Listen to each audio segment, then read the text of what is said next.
क्या आप सामर्थ्यहीन महसूस कर रहे हैं? सामर्थ्यहीन है कि अपनी मंजिल पर नियंत्रण करें, अपने देश के भविष्य पर, आपके करियर पर, आर्थिक सुरक्षा पर और यहाँ तक कि प्रतिदिन के जीवन पर। हम अपने दिल और अपने मन के लिए आत्मिक युद्ध में जुड़े हैं। कई बार विजयी होने के लिए बहुत ही कम सामर्थ्य होती है।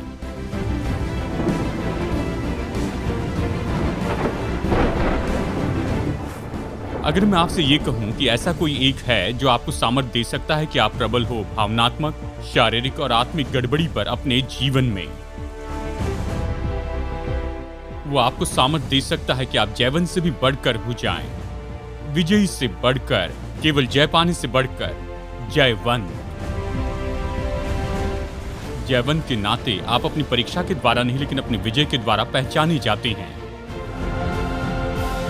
जयवंत के नाते आप परमेश्वर ने दिए हुए हथियार पहन लेते हैं जो शत्रु से आपकी रक्षा करते हैं और आपको सामर्थ्य देते हैं कि अपने सबसे बड़ी रुकावट पर जयवंत हो जाएं। भाइयों और बहनों, हमें जयवंत होने के लिए बुलाया गया है। हमें बुलाया गया है कि हम विजय, बल और शांति और प्रेम में चलते जाएं। कई बार जब मैं लोगों से पूछता हूं आप कैसे हैं, तो कहते हैं मैं ठीक हूं, इन सारी परिस्थितियों में दबा हुआ हूं। हम परिस्थितियों के नीचे दबे रहने के लिए नहीं हैं, हम परिस्थितियों के ऊपर रहने के लिए हैं। हम नीचे दबे रहने वाले नहीं हैं लेकिन जयवंत होने वाले हैं। आमीन। कभी न रोके जाने वाले बल के साथ जीवन जिए, अटल विश्वास के साथ और अविश्वसनीय सामर्थ्य के साथ। खोज निकालिए कि कैसे आप जयवंत हो सकते हैं। दक्षिण मैक्सिको में वहां एक गुफा है जिसे कहते हैं the cave of the lighted house. और ये गुफा तो मानो बहुत सुंदर स्वर्गलोक जैसे है। ये बहुत अच्छा रेन फॉरेस्ट है और जिसमें ट्रॉपिकल बर्ड्स भरपूर हैं, बहुत ही अद्भुत रॉक फॉर्मेशन है और हर तरह के सुंदर तालाब हैं। 20 अंडरग्राउंड सोतों से गुफा में सब चलता है और ये तो बहुत ही सुंदर पानी के स्रोत लेकर आते हैं जिसमें भरपूर मछलियां हैं। ये तो सच में बहुत ही रोमांचित करने वाला ऐसा दृश्य है। अगर आप उस गुफा में जाएं तो बस कुछ ही पल में आप मर जाएंगे, क्योंकि वो गुफा तो जहरीली गैस से भरी है। ये तो परीक्षा का अद्भुत ऐसा चित्र है जिसके बारे में आज मैं आपको बताना चाहता हूं। परीक्षा सामने से तो बहुत ही सुंदर दिखाई देती है लेकिन पीछे से बहुत ही बदसूरत होती है। और चाहे हम कोई भी हो या हमारी जो भी पृष्ठभूमि हो, परीक्षा हमेशा बहुत ही सुंदर और न्योता देने वाली दिखाई देती है, लेकिन उस नकाब के पीछे खतरा और मृत्यु है। अब परीक्षा से बचने का सबसे अच्छा तरीका यही है कि हम उससे दूर भागे। जानते हैं बाइबल में हमें बहुत ज्यादा चीजों से भागने के लिए तो नहीं कहा गया है, लेकिन बाइबल हमें यह बताती है कि हमें शारीरिक परीक्षा से भागना है, क्योंकि कोई भी इसके विरुद्ध में खड़े रहकर जीत नहीं पाता है। बाइबल कहती है इसके लिए सबसे अच्छा साधन है कि आप उस परिस्थिति में से बाहर निकल जाए। इसके लिए सबसे उत्तम यही होगा कि वहां से आप भाग निकल जाएं। हमारी सारी सावधानी और परवाह के साथ हम परीक्षा से बच निकल सकते हैं और कभी न कभी हम सबकी परीक्षा होगी। ये जिंदगी का भाग है। कुछ बातें हमें याद रखनी होगी। नंबर 1 है, परीक्षा अपने आप में पाप नहीं है। परीक्षा में पढ़ना ये कोई पाप नहीं है, मैं ये साबित करूंगा। परीक्षा में समर्पण करना पाप है लेकिन परीक्षा होना पाप नहीं है। विल्बर चैपमैन, ये एक बूढ़े प्रचारक थे अलग पीढ़ी के, उन्होंने इस तरह से कहा कि परीक्षा तो ऐसी होती है जहां परखने वाला आपके कमरे के दरवाजे की चाबी के छेद से आपको देखता है, और पाप तो वो है जहां पर आप दरवाजा खोल देते हैं और उसको भीतर आने की अनुमति देते हैं। किसी ने बहुत समय पहले कहा कि अपने सिर के ऊपर से पक्षी को उड़ते हुए रोक नहीं सकते हैं, लेकिन आप उसे अपने सिर पर घोंसला बनाने से रोक सकते हैं। ठीक है, तो यानी जब तक आप जिंदा है इस जीवन में आपकी परीक्षा होगी। ये जिंदगी का एक भाग है। आप अच्छी संगति में हैं, लेकिन मैं आपसे कह दूं यहां पर इस कमरे में आपकी परीक्षा हो रही है। जबकि आप इस कमरे में हैं, कोई आपके पड़ोस में रहता है, कोई आपके चर्च में जाता है, आप ही के जैसे उनकी भी परीक्षा होती है। बाइबल हमें यह बताती है कि परीक्षा ऐसी कोई खास तो नहीं है। परीक्षा तो ऐसी अपनी यात्रा पर नहीं कि बस आप ही को पकड़ ले। 1 कुरिन्थियों 10:13 क्या कहता है, इसे सुन लीजिए। तुम किसी ऐसी परीक्षा में नहीं पड़े जो मनुष्य के सहने से बाहर हैं, इसे जरा गौर से सुन लीजिए, जो मनुष्य के सहने से बाहर हैं। परमेश्वर सच्चा है और वो तुम्हें सामर्थ्य से बाहर परीक्षा में न पड़ने देगा, वरन परीक्षा के साथ निकासी भी करेगा कि तुम सह सको, कि तुम उससे सह सको। यहां मैं ये साबित कर सकता हूं कि परीक्षा कोई पाप नहीं है, यहां तक कि यीशु मसीह की भी परीक्षा की गई। इब्रानियों 4:15 में ये इस तरह से कहता है, क्योंकि हमारा ऐसा महायाजक नहीं जो हमारी निर्बलता में हमारे साथ दुखी न हो सके, वरन वो सब बातों में हमारे समान परखा तो गया तो भी निष्पाप निकला। उसने पाप नहीं किया, पर उसकी परीक्षा हुई। इस बात को याद रखिए दोस्तों, परीक्षा कभी परमेश्वर से नहीं आती है। अगर किसी को यह कहते हुए सुने कि परमेश्वर ने मेरी जिंदगी में यह परीक्षा लाई है, आप जान लीजिए वो बात सच नहीं है। बाइबल यही तो कहती है। बाइबल कहती है जब किसी की परीक्षा हो तो वो ये न कहे कि मेरी परीक्षा परमेश्वर की ओर से होती है, क्योंकि न तो बुरी बातों से परमेश्वर की परीक्षा हो सकती है और न वो किसी की परीक्षा आप करता है। ये वचन है याकूब अध्याय 1 वचन 13 से। गौर से सुनिए, शैतान बुराई के लिए परीक्षा करता है और इसीलिए बाइबल में 2 जगह पर उसे परीक्षा करने वाला कहा गया है। बाइबल में उसका नाम है परीक्षा करने वाला। अगर आप काफी समय से विश्वासी हैं तो परीक्षा करने वाला आपके लिए अजनबी नहीं है। वो गरजने वाले सिंह की नाई होता है। बाइबल यही तो कहती है वो तो बस फाड़ खाना चाहता है। मैं जानता हूं वो कई बार आपके मार्गों में से होकर गया, जैसे मेरे मार्गों से होकर गया, लेकिन आपको शैतान की परीक्षा के बारे में सचेत रहना है, उसके बारे में सावधान रहना है। मैं आपको अभी बताना चाहता हूं कि आपको इससे डरने की जरूरत नहीं है, क्योंकि परीक्षाओं पर विजय प्राप्त कर सकते हैं। हमारा विश्वास योग्य परमेश्वर हमें सहने से बाहर कभी परीक्षा में नहीं पड़ने देगा। यही तो वचन कहता है। परीक्षा को अनुमति देकर शायद हमें परखे, लेकिन वो कभी हमारी परीक्षा आप नहीं करता है। एक कहावत इस तरह से कहती है कि शैतान हमारी परीक्षा करता है कि हमें और भी बदतर बना दे। परमेश्वर हमें परखता है कि हमें बेहतर बना दे। इसलिए जयवंत होने के नाते हमें चेतावनी दी गई है कि आत्मिक युद्ध में साधन की जरूरत होती है।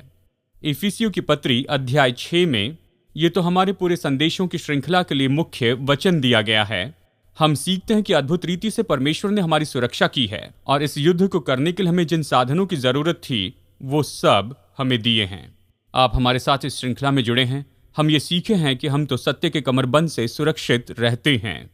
धार्मिकता की झिलम हम पहनते हैं और अपने पैरों में मेल के सुसमाचार के जूते हम पहनते हैं। हम विश्वास की ढाल लिए रहते हैं जिसके द्वारा हम शत्रु के आने वाले सभी जलते हुए तीरों को बुझा सके। हमारे सिर के ऊपर मानो उद्धार का मुकुट रखा गया है। यह हमारी हर एक परिस्थिति के लिए परमेश्वर की बुद्धि होती है। इन सभी हथियारों में, यहां पर मुझे गौर से सुनिए, इन सभी हथियारों में बस एक बात समान है। ये अपने आप में रक्षा के हथियार हैं। जो भी मैंने बताया ये तो शत्रु का नुकसान करने के लिए नहीं है, लेकिन शत्रु से खुद की रक्षा के लिए है। जैसे इफिसियों की पत्री में आप इन सारे हथियारों के बारे में पढ़ते हैं। शुरू की सारी चीजें ये तो हथियार है जो सुरक्षा के लिए है, लेकिन उसके बाद में हमला करने के लिए हमारे पास में ये एक हथियार है जिस पर आज हम चर्चा करेंगे, और ये है जिसे बाइबल कहती है कि ये तो आत्मा की तलवार है, जो कि परमेश्वर का वचन है। परमेश्वर ने हमें हथियार के बिना नहीं छोड़ा है। परमेश्वर ने हमें हमला करने के लिए हथियार दिया है। ये तो आत्मा की तलवार है जो कि परमेश्वर का वचन है। मेरे साथ में कहिए, आत्मा की तलवार जो कि परमेश्वर का वचन है। तलवार के लिए जो ग्रीक शब्द आया ये तो बहुत ही दिलचस्प है। ये मानो एक डैगर के जैसे है। ये 6 से 18 इंच लंबा है। रोमी सिपाही अपने कमर में इसे बांध कर रखते थे और आमने सामने युद्ध करने में इसका उपयोग करते थे। आत्मा की तलवार ये ऐसी लंबी तलवार नहीं होती है जिसे आप शत्रु के ऊपर इस तरह से घुमाते हैं। ये एक छोटी तलवार है जिसके कारण आप शत्रु पर ऐसा भयानक हमला करते हैं जिसके कारण वो पूरी तरह से गिर जाता है। आप उस तलवार को लेकर सही जगह पर उससे वार करते हैं और उसका बहुत नुकसान करते हैं। आज के संदेश में मैं आपको आगे ये बताने वाला हूं कि कैसे एक विश्वासी होने के नाते हम आत्मा की तलवार का उपयोग करते हैं जो कि परमेश्वर का वचन है, कि शैतान की परीक्षाओं का सामना करें जब वह हमारे विरुद्ध में आता है। बाइबल कहती है जब शैतान विरुद्ध में आता है परीक्षा के साथ तो हमारे पास हथियार है। शायद हम इस हथियार के बारे में नहीं जानते हैं। आज मैं आपको यह हथियार बताऊंगा और वादा करता हूं अगर आप इसका उपयोग करते हैं तो आप निश्चय ही जयवंत हो जाएंगे। इस पर कोई सवाल नहीं है। बाइबल में वचन शब्द के लिए यहां पर दो अलग अलग शब्द दिए हैं। वचन के लिए दो अलग शब्द उपयोग किए गए हैं, मैं समझाकर बताता हूं। पहला शब्द है जिसे हम इंग्लिश भाषा में सामान्य रूप में कहते हैं लोगोस, जो आपने कहीं सुना होगा। लोगोस ये तो यहां पर मुख्य शब्द है नए नियम में प्रभु वचन के लिए। गौर से सुनिए, लोगोस ऐसा शब्द है जो कि पूरी बाइबल के बारे में बताता है, उत्पत्ति से प्रकाशित वाक्य तक, और इस बीच का सब कुछ ये तो परमेश्वर का लोगोस है। लेकिन इफिसियों में जब पौलुस कहता है कि हमें आत्मा की तलवार लेनी है जो कि परमेश्वर का वचन है, तो यहां पर लोगोस शब्द नहीं है, यहां पर अलग शब्द है, और ये शब्द है रेमा। और बाइबल कहती है कि हमें आत्मा की तलवार लेनी है जो कि रेमा है। आप शायद कहें पास्टर जर्मया, इसमें क्या फर्क है लोगोस में और रेमा में? यह बहुत ही दिलचस्प है। मैं जो कहने वाला हूं उसके लिए यह चाबी है। जैसे मैंने कहा, लोगोस पूरी बाइबल के बारे में बताता है, लेकिन वचन में जो रेमा है यह तो परमेश्वर ने कही हुई बात है। बाइबल कहती है हमें आत्मा की तलवार लेनी है जो कि परमेश्वर ने कही हुई बात है। और इसका मतलब यही है कि इसमें से, यानी लोगोस में से, जो कि पूरी बाइबल है, यह ऐसे कुछ कही हुई बातें हैं जिसे हम देखते हैं, जिसे हम सीखते हैं। और ये कही हुई बातें हैं जो जब शत्रु हमारे विरुद्ध में आता है तो हम इसका उपयोग करते जाते हैं। बाइबल तो ये वो हथियार हैं जहां पर हम ये तलवार पा सकते हैं। यानी जब बाइबल में ये कहा है कि आत्मा की तलवार ले लो जो कि परमेश्वर का वचन है, तो ये नहीं कहता कि पूरी बाइबल ले लो। ये बस यही कहता है कि बाइबल में ऐसे वचन तुम ढूंढ लो जो तुम्हारी परीक्षा के लिए उपयोगी हो सकते हैं, और शत्रु को हराने के लिए उन वचनों का उपयोग करते जाओ। अगर हम इस बात को समझ ले, अगर हम अपनी आत्मिक चमड़ी के अंदर इसे डाल दे, तो ये बड़ा फर्क लेकर आएगी। हम परीक्षा के विरुद्ध में लड़ने के लिए चले जाते हैं, लेकिन कोई भी सुरक्षा नहीं रखते हैं। बाइबल में से हमने ज्यादा कुछ सीखा नहीं, इसलिए कहने के लिए हमारे पास ज्यादा नहीं है, तो हम बिना सुरक्षा के ही युद्ध में चले जाते हैं।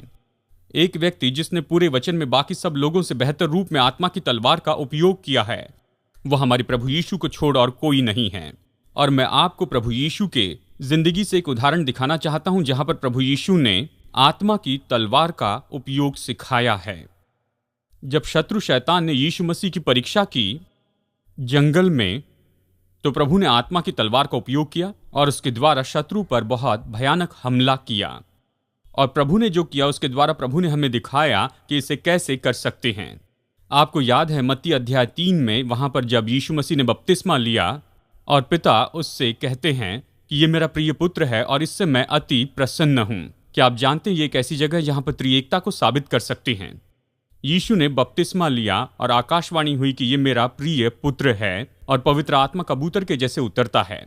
उस एक तस्वीर में तीनों त्रिएकता के व्यक्तित्व वहां हैं।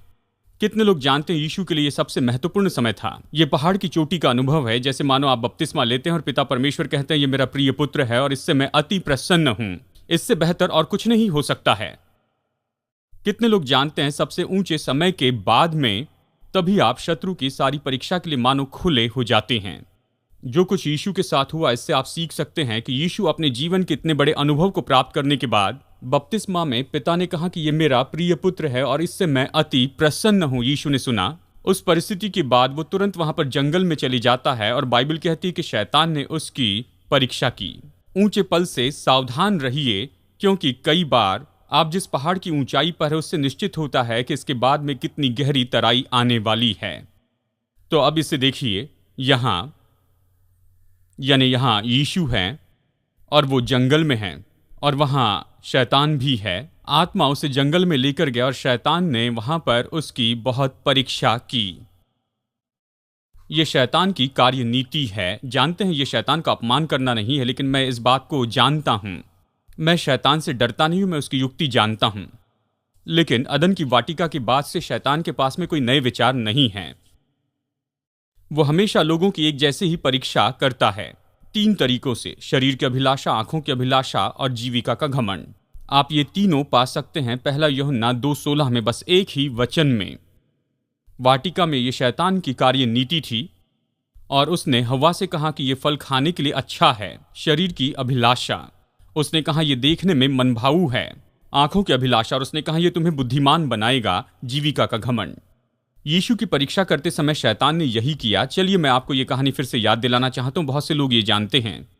सबसे पहले शैतान ने शरीर की अभिलाषा के रूप में यीशु की परीक्षा करनी चाहिए। मत्ती इस तरह से कहता है, आत्मा यीशु को जंगल में लेकर गया ताकि शैतान के द्वारा उसकी परीक्षा हो। जब उसने 40 दिन और 40 रात उपवास किया, उसके बाद उसे भूख लगी, और जब परीक्षा करने वाला आया तो उसने उससे कहा, यदि तू परमेश्वर का पुत्र है तो इन पत्थरों को रोटी बनने की आज्ञा दे। ध्यान दे, जब यीशु भूखा था तब उसके पास आया और उसकी परीक्षा की कि वो अपने लिए खुद रोटी बना ले। शैतान यीशु की मानवीय भूख से खिलवाड़ कर रहा था। उसे पिता परमेश्वर की इच्छा से बाहर लेकर जाना चाहता था ताकि वो खुद के लिए चमत्कार करने वाला बने। और देखिए प्रभु यीशु मसीह ने क्या किया। उसने अपनी पहली तलवार निकाली। क्या आप इसके लिए तैयार हैं? इस परीक्षा का सामना करने के लिए यीशु मसीह अपने हथियार के पास जाते हैं और उसमें से तलवार निकालते हैं, परमेश्वर का रेमा। और प्रभु ने यही कहा कि ये लिखा है कि तू केवल रोटी से जीवित नहीं रहेगा, लेकिन हर एक वचन से जो परमेश्वर के मुंह से निकलता है। इसकी ओर जरा गौर कीजिए। जयवंत होने के लिए, इस परीक्षा पर जय पाने के लिए प्रभु यीशु मसीह ने व्यवस्था विवरण 8:23 कहा, और मुख्य शब्द है केवल। प्रभु यीशु ने कहा मनुष्य केवल रोटी ही से जीवित नहीं रहेगा। यीशु ने शैतान को बताया कि परमेश्वर की वचन की आज्ञा मानना ये तो मनुष्य की रोटी खाने से भी ज्यादा महत्वपूर्ण है।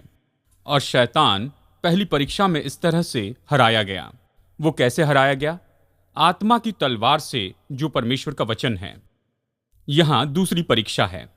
और शैतान उसे पवित्र नगर में लेकर गया और कंगूर के ऊपर में उसे खड़ा किया और उससे कहा, यदि तू परमेश्वर का पुत्र है तो नीचे कूद जा, क्योंकि लिखा है कि वो अपने स्वर्गदूतों को तेरे निमित्त आज्ञा देगा कि वो तुझे हाथों हाथ उठा ले। वो तुझे थाम लेंगे, कहीं ऐसे न हो कि तेरे पैरों में पत्थर से ठेस लगे। यीशु मसीह की दूसरी परीक्षा जो कि शैतान के द्वारा हुई, वो हुई थी किद्रोन की तराई में लगभग 450 फीट ऊंचाई पर भवन के कंगूरे पर। यीशु वहां पर भवन के कंगूरे के ऊपर खड़े थे और शैतान ये कह रहा था, यीशु अगर तुम खुद के लिए चमत्कार नहीं करोगे तो क्यों ना परमेश्वर को तुम्हारे लिए चमत्कार करने दो। क्यों ना तुम कूद जाओ और परमेश्वर तुम्हारी यहां पर रक्षा करे, और ये इस बात को साबित करेगा और सब मानेंगे कि तुम ही मसीहा हो। शैतान चाहता था कि यीशु खुद को चमत्कार करने वाला दिखाए, कि वो दिखावा करे। लेकिन प्रभु के पास में सिद्ध तलवार तो तैयार थी। उसने कहा, ये फिर से लिखा है कि तो अपने प्रभु परमेश्वर की परीक्षा न करना। आप देख सकते हैं प्रभु यीशु शत्रु के साथ लड़ते हैं। उन्होंने कहा, शैतान हट जा, सुन ले बाइबल क्या कहती है कि तू अपने प्रभु परमेश्वर की परीक्षा न करना। और यीशु ने शैतान की परीक्षा पर विजय पाई। व्यवस्था विवरण अध्याय 6 वचन 16 के द्वारा। क्या आप जानते हैं शैतान बाइबल को अच्छी तरह से जानता है। यह दुख की बात है, लेकिन यह बात सच है। शैतान ने कहा कि ये तो लिखा है कि वो अपने स्वर्गदूतों को तेरे निमित्त आज्ञा देगा कि वो तुझे हाथों हाथ उठा ले, कहीं ऐसा ना हो कि तेरे पैर में पत्थर से ठेस लगे। ये भजन 91 वचन 11 और 12 से ये स्वर्गदूत के बारे में एक बहुत ही महान अध्याय है। शैतान परमेश्वर के वचन को जानता और वो हमारे लाभ के लिए इसका उपयोग करवाना नहीं चाहता। परमेश्वर पर सवाल उठाने के लिए वो इन वचनों का उपयोग करना चाहता है। वचन का उपयोग करके हमें गड़बड़ी में लाना चाहता है, जैसे इस परीक्षा में उसने यीशु मसीह के साथ में किया था।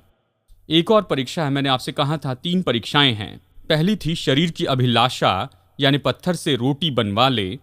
दूसरी थी आंखों की अभिलाषा, यानी कंगूरे से कूद जा और परमेश्वर स्वयं तुझे बचा लेंगे। और तीसरा है जीविका का घमंड। फिर से ये मत्ती 4 से ही है। और फिर शैतान यीशु को पहाड़ की चोटी के ऊपर ले गया और शैतान के सारे राज्य और उसका वैभव दिखाया। और उसने कहा, यीशु ये सब कुछ मैं तुझे दे दूंगा यदि तू झुककर मुझे दंडवत करे तो।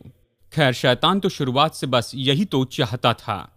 उस समय से जब उसने परमेश्वर के विरुद्ध में बलवा किया और लूसीफर स्वर्ग से निकाल दिया गया। यीशु इस संसार में इसी उद्देश्य से आए कि पूरे संसार में अपने राज्य को स्थापित करे, लेकिन उस लक्ष्य तक पहुंचने के लिए अंधियारे से भरा हुआ क्रूस का मार्ग था। और शैतान ने यीशु के सामने शॉर्टकट रखा कि वो क्रूस से बच जाए। क्यों न तुम ये शारीरिक कुछ समय का राज्य ले लो, मैं तुम्हें ये देता हूं, क्योंकि तुम इसी को तो लेने के लिए आए हो। और क्रूस से बच जाओ यीशु, और बलपूर्वक इस राज्य को लो। इसे करने में मैं मदद करूंगा। शायद तुम्हारे मन में ये पहले से नहीं था। कुछ भी हो, तुम एक ही जगह पर पहुंचोगे, लेकिन वहां पर अलग जरिए से पहुंचोगे। हम देख सकते हैं तीसरी परीक्षा यीशु मसीह के लिए सबसे ज्यादा महत्वपूर्ण थी, क्योंकि शैतान यीशु को संसार पर राज्य करने का एक मार्ग दिखा रहा था, क्रूस पर की उन सारी पीड़ाओं में जाने के बिना ही।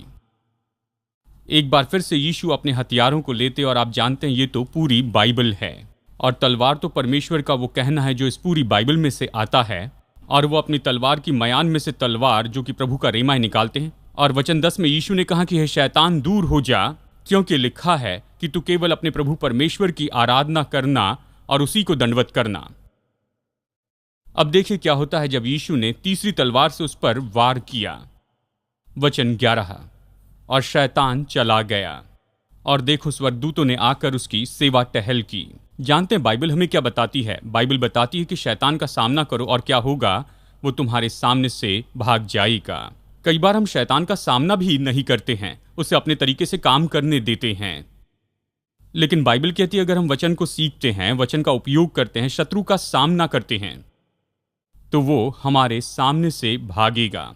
शैतान के पास आपके ऊपर विजय की प्रतिज्ञा नहीं है। वचन कहता है कि जो संसार में है उससे भी बड़ा तो आप में रहता है। वो मेरा उद्धारक है जो मुझ में है, और वो महान है जो संसार में उससे भी। यानी यही तो आपके पास है, आपके पास तलवार है। इसका उपयोग कैसे करते हैं पास्टर? हमारे पास यीशु के जैसे ही वचन तक पहुंच है, और सच में उससे भी बढ़कर है। हम कैसे सच्चाई को लेकर अपने जीवन में काम करने दे सकते हैं? सबसे पहले मैं आपको बता दूं कि आप आग की लाइन में बने रहिए। आग की लाइन में बने रहे, इससे मतलब क्या है? आप जानते हैं अगर आपके पास्टर परमेश्वर के वचन का प्रचार करते हैं तो जरूरी है कि आप उस चर्च में जाएं। जानते हैं वो क्या कर रहे हैं? वो पुलपिट पर खड़े रहकर तलवार दे रहे हैं, प्रभु के संतों को तलवार सौंप रहे हैं। क्या आपने प्रचारक से आने वाली किसी तलवार को देखा है? कई बार प्रचारकों पर दोष लगाया जाता है कि वो सभा के आए हुए ईमेल को पढ़ते हैं। हम ऐसा नहीं करते हैं। पवित्र आत्मा जैसे आप में है वो हम में भी है। परमेश्वर की बातें जिसके बारे में शायद मैं उतना सचेत नहीं हूं, लेकिन जैसे मैं प्रचार करता हूं उसे बताता हूं। शायद प्रचार करते समय मैं ऐसा कोई वचन बताऊं, लेकिन ये वचन तो निश्चय ऐसी तलवार है जिसकी आपको जरूरत है कि उसके दिल को छू ले, और तलवार वहां तक पहुंचती है। क्या ये अद्भुत नहीं है? मुझे याद है पिछले साल मैंने ऐसी कुछ बातों को लिखा, क्योंकि ये सब तो मेरे लिए इतनी अद्भुत थी। लोग तो भंडारीपन के संदेश को सुनकर यीशु मसीह को स्वीकार किए हैं। कुछ लोग रविवार के दिन उद्धार पाए जब मैं भंडारीपन का संदेश दे रहा था। ये सब क्यों हुआ? देखिए बाइबल यानी ये तलवार तो वहां पर है, और शायद वो वचन मैं बता रहा था और वो तलवार वहां से निकल पड़ी और जरूरतमंद व्यक्ति के दिल में गई। मैं यहां पर यही बता रहा हूं कि वचन की जो घोषणा है या एक वचन जो है उसमें इतनी सामर्थ होती है, हम उसे नहीं जानते हैं। और इसीलिए कभी भी एक तलवार की क्षमता को आप कभी कम मत समझिए। कितने लोग ये कह सकते हैं कि जानते हैं मैं इस परिस्थिति में था, उस परिस्थिति में बंधा था, तब मैंने इन्हें रेडियो पर सुना या टेलीविजन पर देखा या इनकी किताब मैंने पढ़ी, और मानो उस किताब में से वो वचन निकलकर मुझे पकड़ लिया और मैं पूरी तरह ठीक हुआ। आप आग के मार्ग में बने रहिए। आप तक तलवार तब तक नहीं पहुंच सकती जब तक कि आप तलवार देने वालों की उपस्थिति में नहीं रहते हैं। मुझे लोगों को तलवार देना पसंद है। प्रभु की तलवार मैं लोगों को देना चाहता हूं। नंबर 2, हथियार के हर एक इंच को आप देखिए। क्या आपने देखा कि प्रभु ने अपनी तीनों तलवार को कहां से निकाला है? मतलब जरा बताइए। शैतान के विरुद्ध में उसका ये पूरा हमला करना, ये तो व्यवस्था विवरण की किताब से आया है। पिछली बार कब आपने व्यवस्था विवरण से अपना डिवोशन किया था? हम नए विश्वासी को शुरू करने के लिए किताब नहीं बताते हैं। ओह हाँ, आपने उद्धार पाया है तो क्यों न व्यवस्था विवरण की किताब पढ़िए, ठीक है? नहीं, हम ऐसा नहीं करते हैं। लेकिन मैं आपको यह बात बताऊं कि जानते हैं व्यवस्था विवरण की किताब ये पुराने नियम में ऐसी किताब है जिस पर सबसे ज्यादा दोष लगाया गया है। दानियल और यशायाह के बाद में आधुनिक दोष निकालने वाले विद्वान पुराने नियम की दूसरी किसी किताब से बढ़कर इसके ऊपर सबसे ज्यादा हमला किए हैं। ये मानो ऐसे है कि मसीह यीशु ने भविष्य में देखा कि ये सब कुछ हमले हो रहे हैं और कहा चलो मुझे विश्वास है कि मैं इस किताब पर अपनी आशीष रखता हूं। जैसे यीशु ने जो कुछ भी कहा उसके द्वारा व्यवस्था विवरण की किताब को उसने महत्व दिया। पवित्र आत्मा सारे वचन को महत्व देता है। ऐसा कोई वचन नहीं है जो कि महत्वहीन हो। ऐसी कुछ जगह है जो दूसरों से ज्यादा महत्वपूर्ण है, लेकिन कोई भी ऐसी जगह तो नहीं है जो प्रेरणा में नहीं है। सारा वचन ये तो प्रेरणा से लिखा गया है, इसमें प्रेरणा है, ये तो परमेश्वर का वचन है। और इसलिए कभी इसे पढ़ने को कम न देखे, यहां तक कि पुराने नियम के भविष्यवक्ता भी। और देखिए, ये मेरा चुनाव है कि आपने कभी लय व्यवस्था पढ़ने की कोशिश की है? लेकिन क्या जानते हैं प्रभु की आशीष लय व्यवस्था पर है, और शायद लय व्यवस्था में एक ऐसा वचन है जो प्रभु चाहते हैं कि आप खोज निकालें और समय पड़ने पर उपयोग करें। दूसरा तिमोथी 3:16 कहता है कि सारा वचन परमेश्वर की प्रेरणा से लिखा गया है और ये तो उपदेश, शिक्षा और धार्मिकता के मार्ग में चलाने के लिए उपयोगी है। एक कारण है कि हमें बाइबल क्यों पढ़नी है और इसे कभी पढ़ना बंद नहीं करना है। कितनी तो भी बार आपने बाइबल पढ़ी है, हमेशा आप ऐसी सच्चाई पाएंगे जो पहले नहीं देखी है। ये किताब चमत्कार की किताब है, और अगर आप नोट्स लिखें तो आप ऐसी तलवार पाएंगे जो पहले नहीं देखी। आप सारे हथियार को देखते जाए, हर एक इंच को जांच ले, जहां आपने सोचा नहीं वहां से आपको तलवार मिलेगी। और ये शायद परमेश्वर चाहते हैं कि आपके पास हो कि शत्रु को हरा दे। नंबर 3, आग की लाइन में बने रहें, हथियार के एक एक इंच को जांच कर देख ले और अपनी तलवार जमा करने लगे। कितने लोग जानते हैं कि ज्यादातर परीक्षाएं जब आपके सामने आती हैं वो तब नहीं आती जब आप अपने साथ में बाइबल लेकर चलते हैं। इसका मतलब मुझे अपने मन में इन तलवारों को जमा करते चले जाना है, इसलिए कि जब परीक्षा आती है तब मैं हमले के विरुद्ध में लड़ने के लिए इनका उपयोग कर सकता हूं। कितने लोग जानते हैं वचन याद करने के बाद वो आपके लिए बहुत आसान होता है, वो आपके साथ में चलता है। भजन संहिता 119 वचन 11 मुझे बहुत पसंद है। मैंने तेरा वचन अपने दिल में छिपा रखा है कि मैं तेरे विरुद्ध में पाप न करूं। ये कैसे काम करता है? जब आपके दिल में वचन होता है और फिर जब परीक्षा आती है, मानो परमेश्वर उसे वापस लाते हैं, उस हार्ड ड्राइव से यहां सक्रिय करते हैं, और फिर अचानक अब आप प्रभु वचन तक पहुंच सकते हैं। परीक्षा के बारे में मैं ये जानता हूं, हमें जो कुछ भी चाहिए परमेश्वर ने हमें दे दिया है। और ये क्या है? ये तो आत्मा की तलवार है जो कि परमेश्वर का वचन है। लेकिन इसके नीचे एक बहुत ही महत्वपूर्ण ऐसा सिद्धांत है मेरे भाइयों और बहनों, जब हम पूरे दिल से प्रभु से प्रेम रखेंगे तो हम कभी ऐसा कुछ नहीं करना चाहेंगे जो उसके दिल को चोट पहुंचाए, और तब हम जयवंत हो सकते हैं। आमेन, आमेन, आमेन। बहुत बहुत धन्यवाद।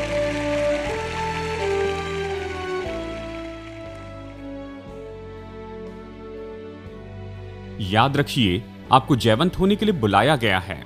आपको बुलाया गया है कि आप विजय में और बल में और शांति और प्रेम में चलते जाएं।